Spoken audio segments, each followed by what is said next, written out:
மக்களவைத் தேர்தலில் வாரணாசி தொகுதியில் போட்டியிடுவதற்காக பிரதமர் மோடி தனது வேட்புமனுவை தாக்கல் செய்தார்.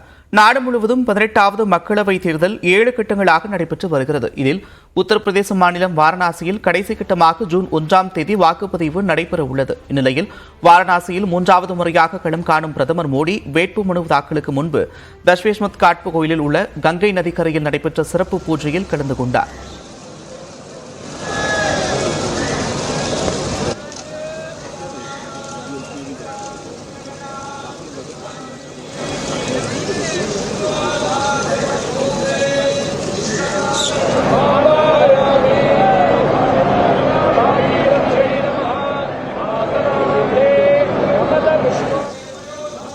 இதனைத் தொடர்ந்து கப்பல் வழியாக நமோ காட் சென்ற பிரதமர் மோடி காலபைரவர் கோவிலில் வழிபட்டார்.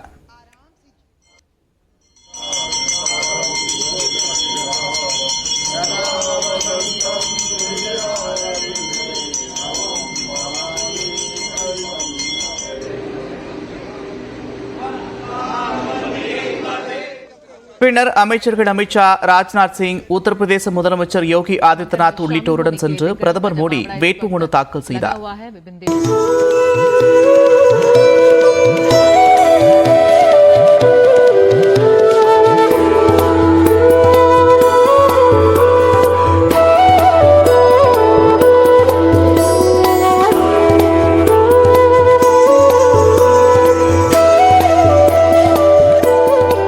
பிரதமரின் வேட்புமனு தாக்கலை ஒட்டி பாமக தலைவர் அன்புமணி ராமதாஸ், தமிழ் மாநில காங்கிரஸ் கட்சியின் தலைவர் ஜே.கே. வாசன் உள்ளிட்டோரும் வாரணாசி சென்றுள்ளனர்.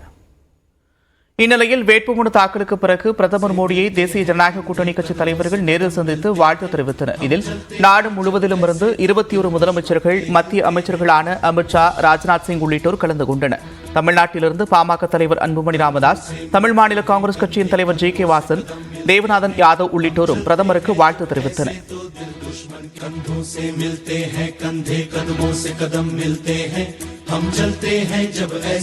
பிரதமர் மோடி 5 லட்சம் வாக்குகள் வித்தியாசத்தில் வெற்றி பெறுவார் என்று பாமக தலைவர் அன்புமணி ராமதாஸ் நம்பிக்கை தெரிவித்தார். பிரதமர் மோடியின் வேட்புமனு தாக்கலை ஒட்டி வாரணாசி சென்ற அவர் தேசிய ஜனநாயக கூட்டணியின் வெற்றி உறுதி செய்யப்பட்டுவிட்டது என்றும் தெரிவித்தார்.